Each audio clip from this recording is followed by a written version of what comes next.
Hello friends, Ram अवतार academy में आपका स्वागत है। आज हम अपनी एक नई सीरीज स्टार्ट करने जा रहे हैं कॉम्पिटिटिव एग्ज़ाम के लिए। और मेन जो टारगेट है हमारा वो एनटीएससी क्लास जैसे 10th है उसके लिए, रेलवे एनटीपीसी के लिए, हरियाणा के जितने भी एग्ज़ाम्स निकलते हैं कॉम्पिटिटिव, वो कुछ और अदर स्टेट एग्ज़ाम के उस टाइप के, और एसएससी के भी कुछ एग्ज़ाम है उनको भी टारगेट रखेंगे। सीजीएल लेवल तक भी हम जाएंगे, लेकिन धीरे धीरे थोड़ा सा स्टेप फॉरवर्ड करेंगे। अपना पहले बेसिक कंसेप्ट क्लियर करेंगे। यानी मैं आपको सिंपली ये कह सकता हूँ कि हमारा जो मेन एम है यहाँ पर अभी फ़िलहाल आपका बेस क्लियर कराने के लिए है। किसी एक स्पेसिफाइड एग्ज़ाम को फोकस नहीं करेंगे, क्योंकि मिस्टेक क्या होती है ज़्यादा से ज़्यादा लोगों की, बच्चे एक स्पेसिफाइड एग्ज़ाम के लिए पढ़ते हैं। जैसे कि ओ राजस्थान पटवारी का आ गया तो उसके लिए पढ़ना है, राजस्थान दिल्ली पुलिस का आ गया उसके लिए पढ़ना है, ठीक है, राजस्थान पुलिस, दिल्ली पुलिस, इस तरह से वो स्पेसिफाइड एग्ज़ाम के लिए पढ़ते हैं और अपने बेस क्लियर नहीं करते हैं। तो हमारा जो प्लेटफॉर्म है वो सबसे पहले आपका बेस स्ट्रॉन्ग कराएगा। उसके बाद आपके जितने भी एग्ज़ाम है सारे एग्ज़ाम निकलेंगे, आपको किसी एक एग्ज़ाम के लिए पढ़ने की ज़रूरत नहीं पड़ेगी। आपको सिर्फ इतना करना है कि हमारे साथ लगातार जुड़े रहना है स्टार्टिंग से लेकर एंड तक, और वीडियो को पूरा देखना है, ठीक है। बेसिक कंसेप्ट हम क्लियर कराएंगे और इस तरह से पढ़ाएंगे कि आप अपने सेल्फ नोट्स भी प्रिपेयर कर सकते हैं, ठीक है। और जो बुक रहेगी बच्चों, बुक आपको प्रेफर करनी है अरिहंत की पब्लिकेशन की एक बुक आती है, अरिहंत पब्लिकेशन की, ठीक है। फास्ट ट्रैक ऑब्जेक्टिव करके, फास्ट ट्रैक ऑब्जेक्टिव इस नाम से एक बुक आती है अरिहंत की। आपको वही बुक परचेज करनी चाहिए, ठीक है। अरिथमेटिक की बुक है ये, ठीक है बच्चों, अरिथमेटिक की बुक आती है ये। मार्केट में जितनी भी बुक हैं आपको उनमें हज़ार एरर मिलेंगे, पता भी नहीं चल पाता है कि इनमें एरर क्या है क्या नहीं है। सब ने अपने बिजनेस पर्पज़ के हिसाब से भी इतनी बुक बना के रख दी है कि बच्चों के भविष्य से एक हिसाब से खिलवाड़ ही हो रहा है, ठीक है। तो मैं ये भी नहीं कह रहा कि मैं ही करता धरता हूँ, मैं ही सब कुछ करूँगा, लेकिन कोई तो थोड़ी बहुत शुरुआत करे। ऐसे बहुत से टीचर हैं जिन्होंने कर भी रखी है, हम भी उनकी ही तरह अपना भी कुछ थोड़ा सा देना चाहते हैं, अपना बलिदान। तो मेन आपको बस यही बुक प्रेफर करनी चाहिए मेरे हिसाब से। हम इसी बुक के क्वेश्चन आपको प्रैक्टिस कराएंगे, जो कि सबसे बेस्ट बुक है मार्केट के अंदर। तो चलिए टाइम वेस्ट ना करते आज का हम अपना टॉपिक देखते हैं। जो टॉपिक है पहला वो है आपका नंबर सिस्टम, ठीक है। तो नंबर सिस्टम को जानने से पहले आपको ये मालूम होना चाहिए कि हमारे हिंदू अरेबिक सिस्टम में, हिंदू अरेबिक सिस्टम के अंदर आपके कुछ डिजिट्स होते हैं, ठीक है। 10 डिजिट हैं 0 से 9 तक के, 1 2 3 4 5 6 7 8 9, ये कुछ डिजिट्स हैं। जहाँ पर आपका जो 0 डिजिट है बच्चों, ये एक इनसिग्निफिकेंट डिजिट कहलाता है, इनसिग्निफिकेंट डिजिट, ठीक है। ये एक इनसिग्निफिकेंट डिजिट कहलाता है। बाकी के 1 से 9 तक के जितने भी नंबर हैं आपके, ये सिग्निफिकेंट डिजिट कहलाएंगे, सिग्निफिकेंट डिजिट। और 0 की डिस्कवरी होने के बाद ही आपके नंबर आगे प्रोसीड हुए थे। अगर 0 नहीं होता हमारे पास तो आज भी हम बहुत सारी कैलकुलेशन नहीं कर पाते। बहुत सारे रिसर्च भी 0 के बेस पर ही है। तो एक 0 ड्रास्टिंग चेंज लेकर आता है हमारी लाइफ में। फिर हिंदू अरबिक सिस्टम के बाद अगर हम आपसे नंबर लिखने की बात करें कि आपको नंबर लिखना होता है तो कैसे लिखते हैं हम, लेफ़्ट से राइट की तरफ चलते हैं। जैसे 264 लिखना है तो लेफ़्ट से चला और राइट की तरफ बढ़ा मैं, ठीक है। तो ये हो गया 264। तो आपको लेफ़्ट से राइट चलना है तो आपके नंबर उसी तरह से लिखे जाते हैं। जैसे मैं एक एग्जांपल लेना चाहूँ, मान लीजिए 3087614336। मैंने लेफ़्ट से राइट नंबर लिखा, लेकिन इसको प्लेस कराना हो तो मैं कैसे लिखूँगा। तो आपको मालूम होना चाहिए ये यूनिट डिजिट है, ये टेंस डिजिट है, ये हंड्रेड्स डिजिट है, ठीक है। तो ये प्लेस करने रहते हैं नंबर आपको। तो मैं यहाँ पे डिनोट करके लिख देता हूँ आपको। पहले इधर आता है राइट साइड में यूनिट्स डिजिट, फिर आता है आपका टेंस डिजिट, फिर आता है बच्चों आपका हंड्रेड्स डिजिट, ठीक है, हंड्रेड्स। डिजिट ये लाइनिंग कर लेते हैं हम ताकि आपकी सेपरेशन अलग अलग रहे। 100 डिजिट के बाद आपका आता है थाउजेंड्स डिजिट, थाउजेंड्स के बाद आता है आपका 10,000 डिजिट्स, 10,000 डिजिट, और 10,000 के बाद आता है आपका लाख, ठीक है, लैक्स डिजिट, लाख के बाद आता है 10 लाख, 10 लैक्स डिजिट, 10 लाख के बाद आता है बच्चों आपका करोड़, करोड्स, ठीक है, क्रॉस के बाद आता है आपका 10 करोड्स। क्लियर है बच्चों। और अगर मैं इनकी पावर की फॉर्म में दिखाना चाहूँ तो यूनिट डिजिट 10 की पावर 0 फॉर्म में दिखाता है, टेंस 10 की पावर 1, 100 10 की पावर 2, 10 की पावर 3, 10 की पावर 4, 10 की पावर 5, 10 की पावर 6, 10 की पावर 7 और 10 की पावर 8। ठीक है, ये प्लेस वैल्यू होती है आपकी। हम बात कर रहे थे डिजिट को लिखने की, तो ये डिजिट कैसे लिखे जाएंगे आपके बच्चों। तो डिजिट यूनिट डिजिट से स्टार्ट कर रहे हैं हम राइट से। तो पहला है 6 3 4 1 6 7 8 0 3। ठीक है, ये आपका जो नंबर था लेफ्ट से राइट वो यूनिट 10 स्टैंडर्ड इस तरह से लिखा जाएगा। क्लियर है बच्चों। फिर नंबर के बाद, नंबर लिखना जानने के बाद हमारे पास कुछ टर्म्स आती है। एक होती है फेस वैल्यू और एक होती है आपकी प्लेस वैल्यू। तो फेस वैल्यू और प्लेस वैल्यू में क्या मतलब है देखना बच्चों आपका, VALUE। ठीक है, फेस वैल्यू और प्लेस वैल्यू। मान लीजिए मैंने आपको कोई भी एक नंबर लिख कर दे दिया कुछ इस तरह से, आपको बोलेगा फेस वैल्यू ऑफ 2 बताए क्या होगी, फेस वैल्यू ऑफ 0 बताएं, फेस वैल्यू ऑफ 7 बताएं, फेस वैल्यू ऑफ 4 बताएं।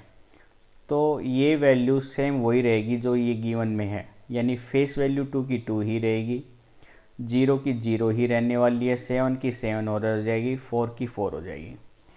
प्लेस वैल्यू की अगर बात करें बच्चों, तो प्लेस वैल्यू 2074 में मैं ये कह सकता हूँ 4 की जो प्लेस वैल्यू है वो है यूनिट डिजिट पर। ठीक है, 4 की जो प्लेस वैल्यू है वो है आपकी यूनिट डिजिट पर। मैं इसको 1 से गुना करके दिखा दूंगा, यूनिट डिजिट पर है 1 से। क्लियर है, मतलब ये कुछ ऐसे है, 10 की पावर 0 से हम दिखा रहे थे ये, तो किसी भी नंबर की पावर 0 होती तो वो 1 बन जाता है। तो प्लेस वैल्यू है 4 की 4। 7 की प्लेस वैल्यू बात करेंगे तो ये यूनिट्स पे, ये टेंस पे है, तो टेंस पे है तो 10 की 7 की मल्टीप्लाई होगी 10 की पावर 1 से। फिर 0 की पावर 0 की मल्टीप्लाई होगी 10 की पावर 2 से। फिर इसकी मल्टीप्लाई होगी बच्चों 2 की 2 इंटू 10 की पावर 3 से। तो 10 की पावर 1 से मल्टीप्लाई करेंगे यानी 70। तो 7 की प्लेस वैल्यू क्या है 70। 0 की वैल्यू क्या है बच्चों, ये 100 से मल्टीप्लाई होगा तो ये हो जाएगी 0। तो 0 की प्लेस वैल्यू क्या है यहाँ पे 0 है। ठीक है, ये याद रखना है आपको, ये इंपॉर्टेंट पॉइंट है। मैं ये बोल्ड कर देता हूँ ये पॉइंट कि 0 की प्लेस वैल्यू यहाँ पे क्या है 0। क्लियर है। और हम बात कर रहे थे फिर अपने 2 की प्लेस वैल्यू के लिए, तो 2 की प्लेस वैल्यू हो जाएगी आपकी 2000। तो ये थे आपकी प्लेस वैल्यू और ये है फेस वैल्यू। क्लियर है। फिर आते हैं हमारे नंबर्स के कुछ टाइप्स ऑफ नंबर क्या होते हैं। ठीक है, types of numbers, types of numbers. आपने नंबर्स के टाइप्स पहले भी पढ़े होंगे आपने छोटी क्लासेस में, natural number, whole number, integers, prime, odd number, even numbers, coprime numbers, rational numbers, irrational numbers. ठीक है, वही चीज़ें हम दोबारा यहाँ पे पढ़ने वाले हैं। तो पहली जो आपकी टाइप्स ऑफ नंबर में आती है, तो पहली टाइप है बच्चों आपकी नेचुरल नंबर्स। ठीक है, नेचुरल नंबर्स। तो जैसा कि हमने आपको पहले भी कहा था, हम नोट्स बनाते हुए चलेंगे, तो डेफिनेशन और एग्जाम्पल और इम्पोर्टेंट बिट साथ साथ लिखते चलेंगे हम। ठीक है, तो नेचुरल नंबर्स की अगर हम बात करें बच्चों, तो ये काउंटेबल वैल्यू होती है जो हम 1 से स्टार्ट करते हैं, ठीक है। तो ये कह सकते हैं हम these are counting numbers, these are counting numbers. और नेचुरल नंबर्स को हम कैपिटल N से दिखाते हैं, और वैल्यू क्या होती है बच्चों, 1 से स्टार्ट होती है, 1 2 3 4 5 एंड सो ऑन, ठीक है। ये इनफाइनाइट तक ऐसे चलता रहता है। तो हम इसमें जो इम्पोर्टेंट पॉइंट नोट करना चाहेंगे, तो आपका पहला पॉइंट्स हो जाएगा कि सभी नेचुरल नंबर्स पॉजिटिव नंबर होते हैं। तो all natural numbers are positive, ठीक है। सभी नेचुरल नंबर्स हमेशा क्या रहेंगे, पॉजिटिव रहेंगे। देखा हो तो आपने नंबर 1 से स्टार्ट हो रहा है, 0 से नहीं है, यानी 0 एक नेचुरल नंबर में काउंट नहीं होता है, और स्मॉलेस्ट नंबर है 1। तो मैं यहाँ पे ये पॉइंट भी बनाकर लिख देता हूँ, 0 is not a rational number, sorry natural number, 0 is not a natural number and smallest natural number is smallest natural number is 1, ठीक है। 1 आपका स्मॉलेस्ट नेचुरल नंबर में काउंट होता है। और ग्रेटेस्ट नेचुरल नंबर क्या होगा, वो इनफाइनाइट तक रहेगा, किसी को मालूम नहीं है कि सबसे बड़ा नेचुरल नंबर क्या हो सकता है, ठीक है। ये था हमारे नेचुरल नंबर्स के बारे में। फिर इसके बाद आता है आपका वोल नंबर्स, ठीक है। नेचुरल नंबर के बाद में क्या आएगा बच्चों, आपका वोल नंबर्स। अब नेचुरल नंबर में अगर आप 0 इंक्लूड करा दो, तो वो 0 के साथ में जितने भी काउंटिंग नंबर बनेंगे वो आपके वोल नंबर्स कहलाते हैं, ठीक है। तो मैं ये कह सकता हूँ कि 0 को इंक्लूड करने के बाद जो नंबर बनते हैं उनको W से दिखाएंगे, और वोल नंबर क्या हो जाएंगे फिर आपके 0 से इनफाइनाइट नंबर्स तक, ठीक है। ये आपके वोल नंबर है। तो अगर इसमें भी हम इम्पोर्टेंट टर्म्स लिखना चाहें, तो आपकी पहली इम्पोर्टेंट टर्म हो जाएगी कि स्मॉलेस्ट वोल नंबर क्या है बच्चों, 0। तो मैं यहाँ से कह सकता हूँ 0 is the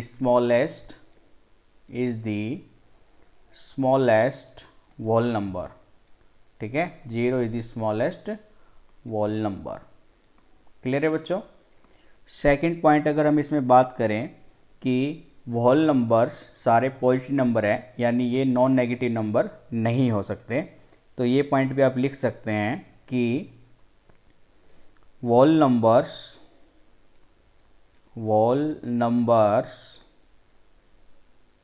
are also called as positive integers, ठीक है। ये पॉजिटिव इंटीजर्स काउंट होते हैं, ना कि नेगेटिव, यानी ये नॉन नेगेटिव नंबर्स हैं, ठीक है। ये था हमारा वोल नंबर के बारे में। चलिए अपने एक और चीज़ देख लेते हैं, तीसरा थर्ड नंबर देख लेते हैं, वो होता है आपका इंटीजर्स। क्लियर है बच्चों। थर्ड नंबर्स में आ जाता है आपका इंटीजर्स। इंटीजर्स में आपके सभी पॉजिटिव और नेगेटिव नंबर काउंट होते हैं, और इंटीजर्स की जो नोटेशन होती है वो आई होती है बच्चों, और ये नंबर हो जाएंगे आपके सभी इनफाइनाइट, यानी सारे नेगेटिव नंबर। तो सभी नेगेटिव नंबर की अगर हम बात करेंगे तो भाई कहीं इनफाइनाइट माइनस इनफाइनाइट से चलता आएगा, फिर जैसे -4 -3 -2 -1 0, फिर ऐसे पॉजिटिव नंबर्स में चले जाएंगे आपके number 4 5 and so on to up to the infinite numbers. तो ये सभी पॉजिटिव और नेगेटिव नंबर मिलकर आपके इंटीजर्स नंबर्स में आ जाते हैं। अब यहाँ से अगर हम बात करें बच्चों, तो आपको ये याद रखना है 1 से, ठीक है, ये जितने भी 1 से नंबर स्टार्ट होंगे, 1 से इनफाइनाइट तक प्लस वाले, ये कहलाते हैं आपके पॉजिटिव इंटीजर्स। और -1 से लेफ़्ट वाले जितने भी नंबर्स हैं आपके, ये सब कहलाते हैं आपके नेगेटिव इंटीजर्स। लेकिन आपने देखा हो, अगर गौर किया हो, तो 0 एक ऐसा नंबर है जो ना तो पॉजिटिव नंबर में इंक्लूड हुआ और ना ही नेगेटिव नंबर में। यानी मैं ये कह सकता हूँ 0 is neither positive, 0 is neither positive nor negative. ठीक है, neither positive nor negative integers. ये ना तो पॉजिटिव नंबर है और ना ही नेगेटिव नंबर है। क्लियर है? चलिए अपने नेक्स्ट टाइप की तरफ बढ़ते हैं, इवन नंबर्स। ठीक है, अगला टाइप है आपका इवन नंबर्स। इवन नंबर्स के बारे में आपको मालूम ही है, ये वो नंबर होते हैं जो 2 से इजीली पूरा डिवाइड हो जाए। ठीक है, कंप्लीट डिवाइड हो जाए 2 से। यानी मैं कह सकता हूँ कि एक काउंटिंग नंबर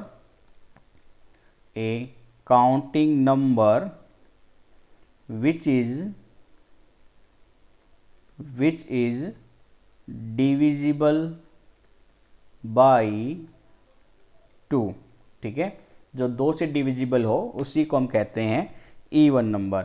एग्जाम्पल में आपके मालूम ये क्या हो जाएंगे, 2, 4, 6, 8, 10 ऐसे सॉन। ठीक है, जो नंबर 2 से डिवाइड होंगे वो इवन नंबर कहलाएंगे। फिर हम ये अगर जानना चाहें कि भाई ऐसे कौन कौन से नंबर है जो 2 से डिवाइड हो सकते हैं या 3 से डिवाइड हो सकते हैं, ऐसे जो नंबर आएगा वो हम अपना लेटर अलग से एक पूरा सेक्शन बना लेंगे डिविजिबिलिटी बाय नंबर्स करके, कि कौन कौन से नंबर 2 से डिवाइड हो सकते हैं 3 से। वो अभी हम यहाँ पर इंक्लूड नहीं करेंगे। ठीक है, तो उसके लिए आप टेंशन मत लेना, उसका टॉपिक हम कल के लिए रख लेंगे। तो आज हम आगे बढ़ते हैं। अगला नंबर आता है हमारा ऑड नंबर्स। तो अगर इवन नंबर वो नंबर है जो 2 से भाग होंगे, तो ऑड नंबर्स क्या हो जाएंगे, जो नंबर 2 से डिवाइड ना हो। Means which is not divisible by 2। जो नंबर 2 से डिवाइड नहीं होता है उसको ऑड नंबर कहते हैं। ठीक है, जैसे कि 1, 3, 5, 7, 9, 11, 13 ऐसे इनफाइनाइट तक ये नंबर कुछ भी हो सकते हैं। ठीक है, ये है आपके ऑड नंबर्स। ऑड नंबर्स के बाद हमारा नंबर आता है प्राइम नंबर के बारे में। ठीक है, अगला जो नंबर है वो है आपका प्राइम नंबर्स। प्राइम नंबर्स के बारे में आपको मालूम होना चाहिए, ये वो नंबर है जो या जिनके सिर्फ 2 ही फैक्टर होते हैं। यानी ऐसे नंबर जो सिर्फ अपने आप से और केवल 1 से ही डिवाइड हो, उन्हीं नंबर को हम प्राइम नंबर्स कहते हैं। ठीक है, जैसे कि मैं आपको प्राइम नंबर्स में कुछ एग्जांपल लिखना चाहूँ बच्चों, तो वो हैं आपके 2, 3, 5, 7, 11, 13, 19 ऐसे कुछ चलते रहेंगे नंबर। ठीक है, तो ऐसे नंबर जिनको सिर्फ 1 और उनके से ही डिवाइड कर सकते हैं। ठीक है, यानी numbers which are exactly divisible by 1 और itself। ठीक है, जो नंबर अपने आप से और 1 से ही डिवाइड होते हैं उन्हीं नंबर को हम प्राइम नंबर कहते हैं। एग्जाम्पल में जैसे 2, 3, 5, 7, 11 और 13। ठीक है, आपको ये याद रखना है कि 1 एक प्राइम नंबर में काउंट नहीं होता। ठीक है, ये नोट कर लीजिए, 1 is not a prime number. ठीक है, एक प्राइम नंबर में काउंट नहीं होता है। ठीक है, सेकंड थिंग, अगर आपको मान लीजिए कि ये देखना हो कि कोई नंबर प्राइम नंबर है या नहीं है, तो उसके लिए हम क्या करेंगे बच्चों, आपको उस नंबर से छोटा नंबर परफेक्ट स्क्वायर लेना है। ठीक है, कोई भी एक ऐसा नंबर लेना है जो परफेक्ट स्क्वायर हो उस नंबर तक के लिए। मान लीजिए मैं कह रहा हूँ कि p एक नंबर है। ठीक है, इसका स्क्वायर रूट और परफेक्ट उससे बड़ा हो कोई भी एक x नंबर, और आप x नंबर तक के वैल्यू को फाइंड आउट कर लीजिए फैक्टर को, और उससे भाग कर देखिए अगर उससे भाग नहीं जाता है तो वो प्राइम नंबर है, वरना वो प्राइम नंबर नहीं है। चलिए एग्जाम्पल लेते हैं हम इसके लिए, बेटर अंडरस्टैंडिंग करने के लिए। मैंने एक एग्जाम्पल लिया 193। आपको पूछेगा इज़ ए प्राइम नंबर, क्या 193 एक प्राइम नंबर है, आपको चेक करना है मान लीजिए। तो मैं एक 14 नंबर लेता हूँ और देखता हूँ, पहले 13 लेते हैं, 13 की 13 से मल्टीप्लाई करेंगे, ठीक है, 169 नंबर आएगा। और 14 की 14 से करो बच्चों, 196 आएगा, ठीक है। यानी 193 से बड़ा, हल्का नॉर्मल सा बड़ा नंबर कौन सा है, जो उसके स्क्वायर रूट से बड़ा हो, वो नंबर है आपका 14। तो वो मैंने नंबर ले लिया एक 14।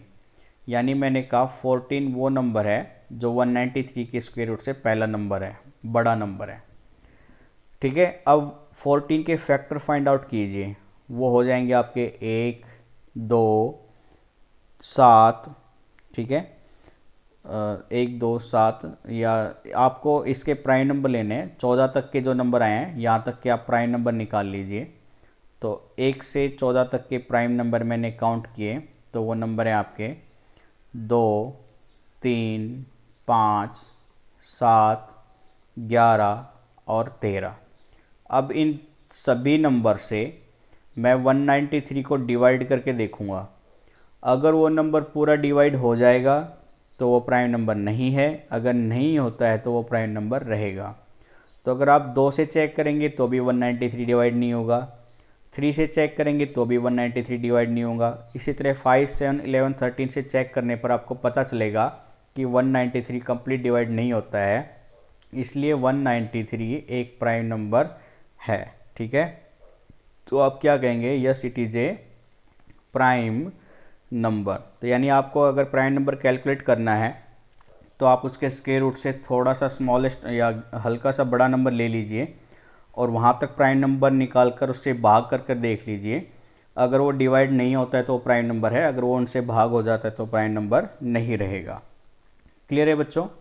सेकंड थिंग आपको जो याद रखनी है, आपको ये रखना है कि 1 से 50 तक की जितनी संख्याएं होती हैं इनमें प्राइम नंबर की संख्या है 15, ठीक है। प्राइम नंबर कितने बच्चों 1 से 50 तक 15। और इसी तरह से 50 से अगर मैं 100 तक की बात करूं, ठीक है, 50 से 100 तक की बात करूं तो इनमें कुल कितने प्राइम नंबर हैं 10, ठीक है, कुल कितने प्राइम नंबर हैं 10। तो आप ये खुद से भी कैलकुलेट कर सकते हैं, 1 से 50 तक के 15 प्राइम नंबर आप ढूंढ सकते हैं और 50 से 100 तक के प्राइम नंबर 10। तो आपको ये सीधा सीधा याद रखना है, 1 से 100 तक के बीच में टोटल हो जाएंगे 15 और 10 25 प्राइम नंबर्स। 100 से ऊपर आपको कभी भी नहीं पूछेंगे एग्ज़ाम में, उसके लिए आप टेंशन मत लीजिएगा। आपको अगर पूछा जाएगा तो वो सिर्फ 100 तक ही पूछेंगे, ठीक है। तो ये था हमारे प्राइम नंबर्स के बारे में। प्राइम नंबर्स के बाद आपका अगला आता है नंबर कंपोजिट नंबर्स, ठीक है, कंपोजिट नंबर्स। कंपोजिट नंबर्स ऐसे नंबर हैं जो प्राइम नंबर तो नहीं है लेकिन उनके फैक्टर 2 से ज़्यादा पॉसिबल हो सकते हैं। यानी ऐसे नंबर जो 1 से भी डिवाइड होगा, अपने आप से भी डिवाइड होगा और इनके अलावा किसी थर्ड नंबर से भी पूरा पूरा डिवाइड होता है, उनको कंपोजिट नंबर्स कहेंगे। यानी numbers having factors more than 2, ठीक है, numbers having more than having factors more than 2, ठीक है, जिनके 2 से ज़्यादा फैक्टर होते हैं उन्हीं नंबर को हम कंपोजिट नंबर कहते हैं, ठीक है। जैसे एग्जांपल में अगर आप देखना चाहें तो एग्जांपल में 4, 6, 9, 8 ये ले लीजिए। अगर 4 को देखो तो 4 1 से भी डिवाइड होता है, 4 से खुद से भी, इनके अलावा वो 2 से भी डिवाइड हो सकता है।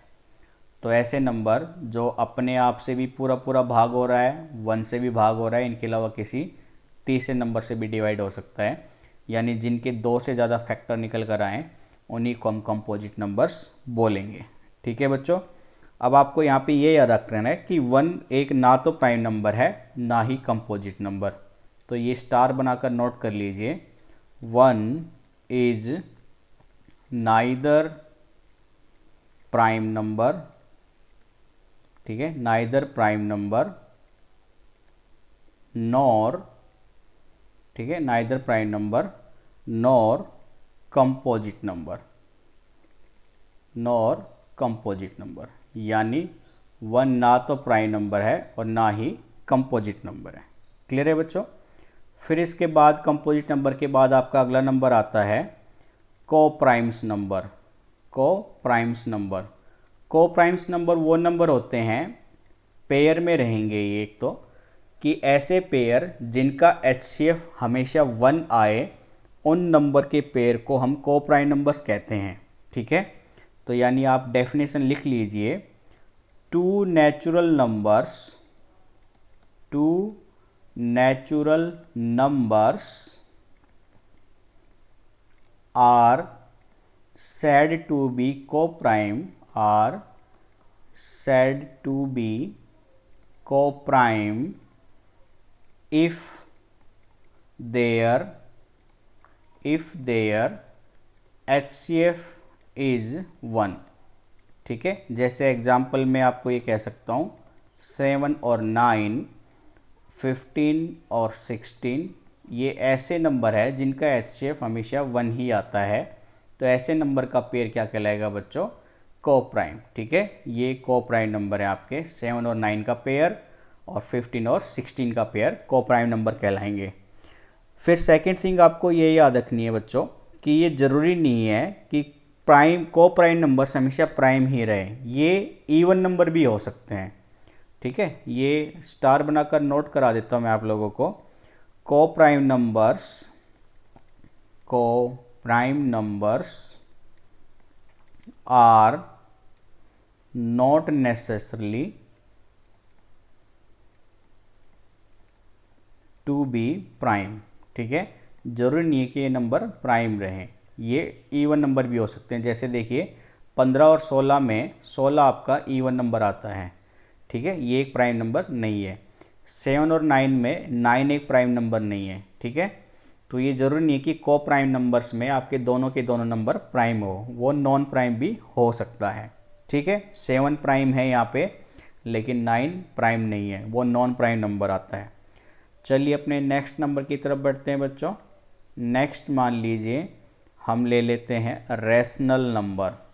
ये तो बहुत ही सबको मालूम है रैशनल नंबर के बारे में तो। ठीक है, यानी मैं ये कह सकता हूँ ऐसे नंबर जिसको p/q की फॉर्म में आप लिख सकते हैं, लेकिन जहाँ पे डिनोमिनेटर 0 के बराबर नहीं हो, यानी q बराबर 0 के ना हो। p नोमिनेटर होता है, q डिनोमिनेटर होता है। जैसे एग्जाम्पल में मैं ये कह दूँ 2/3, 3/1, 5/7, ठीक है, 6/5, ये ऐसे नंबर है जो रैशनल नंबर में यानी p/q की फॉर्म में लिखे जा रहे हैं ये, लेकिन p/q की फॉर्म में लिखे जा रहे हैं, लेकिन इसमें q यानी नीचे वाली संख्या 0 के बराबर नहीं है। ऐसे नंबर को हम रैशनल नंबर कहते हैं। अब डिनोमिनेटर 0 के बराबर क्यों नहीं हो सकता, जानिए उसके बारे में। देखिए मान लीजिए मैं पहले 4 को 2 से डिवाइड कर रहा हूँ, फिर 4 को मैं मान लीजिए 6 ले लिया, फिर मैंने फिर 6 को मैं 2 से डिवाइड कर रहा हूँ, फिर 8 को 2 से डिवाइड कर रहा हूँ। ठीक है, तो ये जो डिवीज़न है ये ऐसे पढ़ा जाता है कि 2 को मैं कितने टाइम्स ऐड करूं, 2 को मैं कितने टाइम्स ऐड करूं कि रिजल्ट मेरा नुमरेटर आ जाए। ठीक है, तो 2 को मैंने 2 टाइम्स ऐड कर दिया तो रिजल्ट मेरा नुमरेटर वाला हो जाता है, यानी आंसर क्या आया आपका यहाँ पे 2।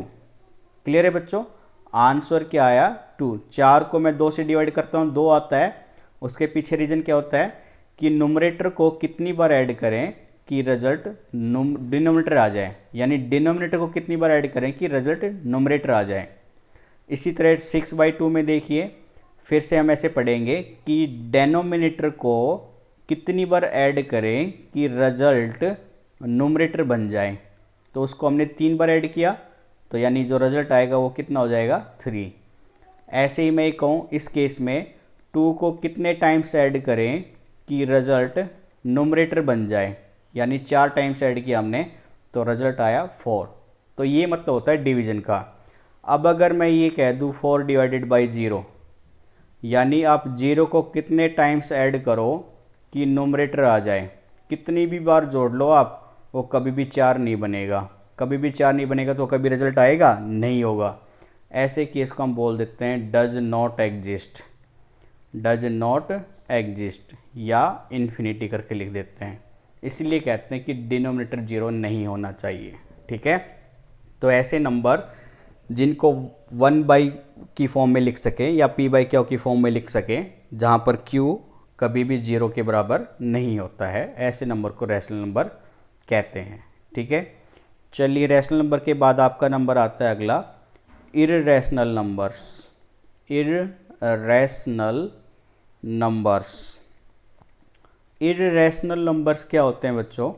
ये प्राइम नंबर का स्क्वायर रूट नंबर होता है, उन्हीं को हम इर्रेशनल नंबर्स कह देते हैं। ठीक है, यानी इन नंबर को p/q की फॉर्म में नहीं एक्सप्रेस कर सकते, यानी can not be expressed, can not be expressed in p/q form. ठीक है, जिनको p/q की फॉर्म में हम नहीं लिख सकते उन्हीं को इर्रेशनल नंबर बोलेंगे। जैसे कि मैंने आपको कहा स्क्वायर रूट होते हैं प्राइम नंबर के, 2, 3, 5, 7, ये सब प्राइम नंबर्स हैं, इनका आप स्क्वायर रूट लगा दीजिए। अब ये क्या बन गए आपके इर्रेशनल नंबर्स। ठीक है, ये आपके बन गए आपके इर्रेशनल नंबर्स। यानी इर्रेशनल नंबर कुछ भी नहीं है, सिर्फ और सिर्फ प्राइम नंबर के स्क्वायर रूट नंबर्स होते हैं, उन्हीं को इर्रेशनल नंबर बोला जाता है। क्लियर है बच्चों? अब यहाँ पे आपको ये पॉइंट याद रखना है कि पाई एक इर्रेशनल नंबर है, pi is a irrational number. ठीक है, और पाई 22/7 के बराबर नहीं होता, ये तो नियरेस्ट होता है बच्चों। ठीक है, आप कभी सोचो कि भाई पाई तो 22/7 होता है, p/q की फॉर्म में लिख दिया गया है तो वो इर्रेशनल नंबर है। नहीं, 22/7 पाई की नियरेस्ट वैल्यू है, एग्जैक्ट वैल्यू नहीं है, तो पाई इर्रेशनल नंबर में आता है, ना कि रैशनल नंबर में। क्लियर है? क्लियर रहेगा बच्चों ये? तो ये आपका रैशनल और इर्रेशनल नंबर्स था। लास्ट और आखिरी नंबर आता है हमारा रियल नंबर्स के बारे में। ठीक है, रियल नंबर्स, कॉम्प्लेक्स नंबर भी होते हैं हमारे। कॉम्प्लेक्स नंबर के बारे में कुछ खास इन्फॉर्मेशन नहीं है, मैं हल्का सा एक ओवरव्यू दे देता हूँ। कॉम्प्लेक्स नंबर्स ये इमेजिनरी नंबर में काउंट होते हैं, यानी इन नंबर को हम क्या कह देते हैं? Imaginary number. इमेजिनरी नंबर यानी वास्तव में नहीं है लेकिन कहीं हो सकते हैं ये। जैसे कोई भी नेगेटिव नंबर होगा उसका आप स्क्वायर रूट निकाल लीजिए, वो कॉम्प्लेक्स नंबर में काउंट होता है। जैसे एग्जांपल में -2 का स्क्वायर रूट, -3 का स्क्वायर रूट, -5 का स्क्वायर रूट, ये सब नंबर आपके कॉम्प्लेक्स नंबर में काउंट होते हैं। ठीक है, तो इनका सॉल्यूशन हम नहीं पढ़ेंगे, आपके सिलेबस में कहीं पर भी नहीं पूछा जाएगा। ठीक है बच्चों, तो रियल नंबर क्या होते हैं? नंबर जो रैशनल और इरेशनल नंबर होते हैं। ठीक है, rational and irrational, rational and irrational number को आप इंक्लूड करा दीजिए, उनको फिर मिलाने के बाद जो नंबर बनेगा उसी को हम बोलते हैं रियल नंबर्स। ठीक है, और रियल नंबर्स को हम कैपिटल R से डिनोट करते हैं। एग्जाम्पल में जैसे 7/9 है, √2 है, √5 + 8/9 है। ठीक है, √8 + 8/9 है, इसी तरह से √5 + 2 है। ये सब आपके रियल नंबर में काउंट होते हैं बच्चों। ठीक है, तो ये थे हमारे कुछ टाइप्स ऑफ नंबर्स के बारे में। इसके बाद हम कल की क्लासेस में डिविजिबिलिटी रूल पढ़ेंगे। पहले बेसिक कंसेप्ट क्लियर करते हुए चलेंगे और फिर धीरे धीरे छोटे लेवल के क्वेश्चन करेंगे, और बेसिक सीखने के बाद हल्की फुल्की प्रैक्टिस कर लेंगे, और वो प्रैक्टिस होने के बाद हम फिर एडवांस लेवल पर पहुंचेंगे। धीरे धीरे हम कोशिश करेंगे कि एसएससी सीजीएल के लेवल तक के टारगेट के क्वेश्चन को हम कंप्लीट कर पाएँ। तो आज की क्लास हम यहीं पे रखते हैं। कमेंट बॉक्स में ज़रूर बताइए कि आपको क्लासेस कैसी लगी, और ये हमारी फर्स्ट क्लास है, धीरे धीरे और इम्प्रूवमेंट करेंगे, और भी अच्छे अच्छे मटेरियल्स आप लोगों को प्रोवाइड कराए जाएंगे। आपके बेस यहाँ से अच्छी तरह से क्लियर करा दिए जाएंगे, आपको किसी और चैनल की ज़रूरत नहीं पड़ेगी। कॉम्पिटिटिव एग्ज़ाम में जितने भी टॉपिक्स होते हैं वो सारे कवर कराए जाएंगे यहाँ पे, तो आपको टेंशन लेने की ज़रूरत नहीं है। बस चैनल को सब्सक्राइब रखें, वीडियो को लाइक कीजिए और ज़्यादा से ज़्यादा शेयर कीजिए। तो आज के लिए इतना ही रखते हैं बच्चों। Thank you, bye bye, take care.